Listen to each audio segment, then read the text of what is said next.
We have no plans to deploy NATO combat troops to Ukraine.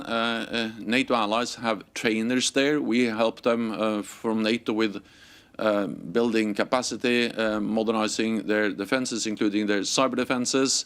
NATO allies also provide equipment, defensive weapons, like the UK has now provided, for instance, anti-tank weapons. So we do a lot of stuff to help Ukraine strengthen its capability to defend itself.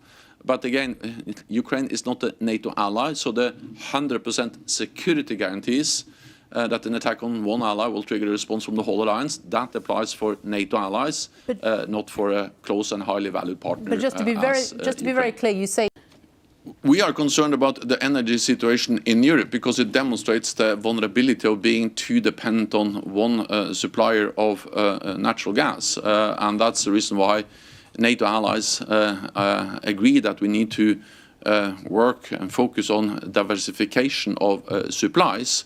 And we also took very carefully note of what the International Energy Agency said recently, that Russia has manipulated the European gas market by holding back supplies.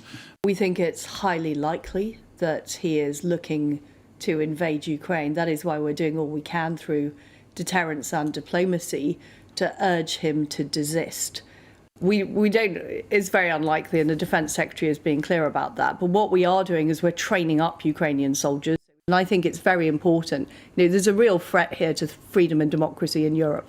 And that is more important than short-term economic gain, both for the United Kingdom, but also for our European allies. This is why it's so important that we diversify